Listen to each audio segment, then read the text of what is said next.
दोस्तों आज हम बात करेंगे हाउ लॉन्ग की। हाउ लॉन्ग का हिंदी में मतलब होता है कितना समय, कितने समय, कितना या कितनी देर तक या कितने समय तक। तो इसे हम ऐसे समझते हैं।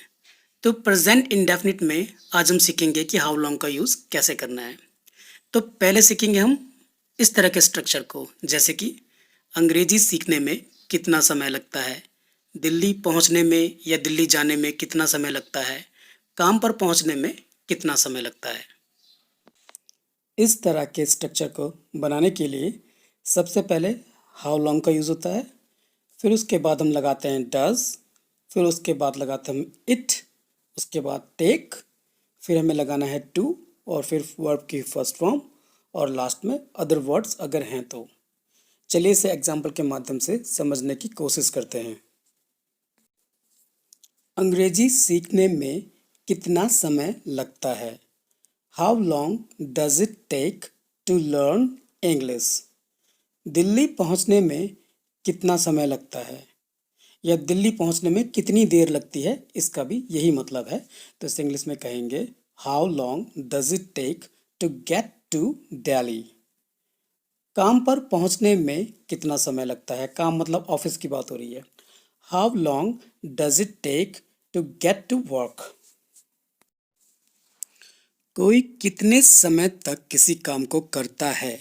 जब हमें इस तरह के क्वेश्चन पूछने हो तब हम इसे कैसे ट्रांसलेट करेंगे? पहले हम जानते हैं इसके कुछ एग्जाम्पल हिंदी में। रात को वो कितने समय तक सोता है? आप हर दिन कितनी देर तक पढ़ते हो? मोहन कितनी देर तक नहाता है? रवि कितनी देर तक खेलता है?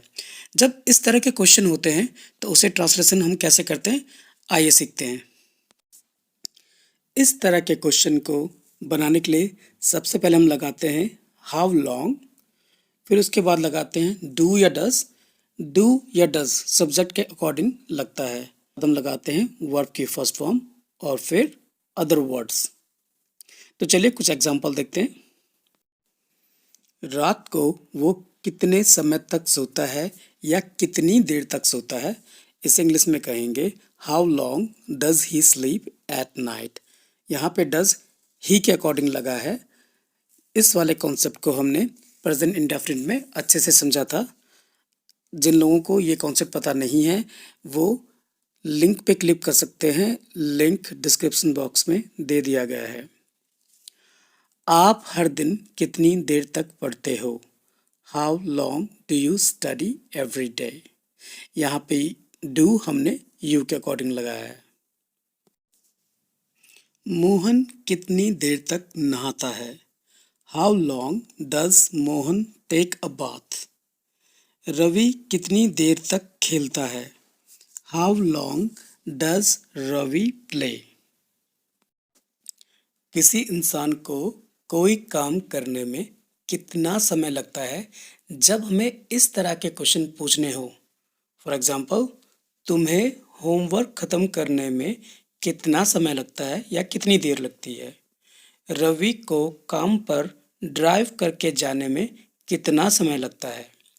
उसे डिनर पकाने में कितना समय लगता है या कितनी देर लगती है?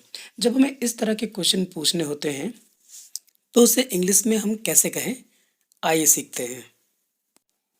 इस तरह के क्वेश्चन बनाने में हम सबसे पहले लिखते हैं हाउ लॉन्ग, उसके बाद लगाते हैं डज, उसके बाद हम लगाते हैं इट, उसके बाद टेक और उसके बाद हमने लगाना है ऑब्जेक्ट, फिर लगाएंगे हम टू, फिर वर्ब की फर्स्ट फॉर्म और फिर other words.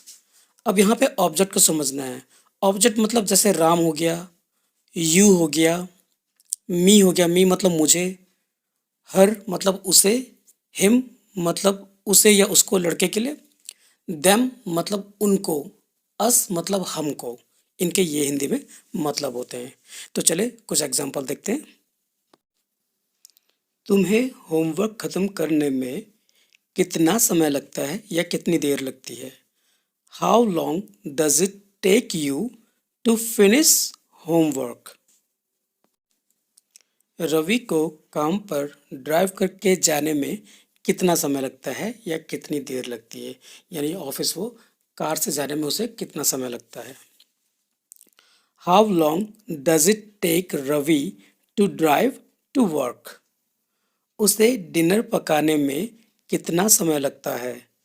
How long does it take her to cook dinner? उनको भीड़ हटाने में कितना समय लगता है?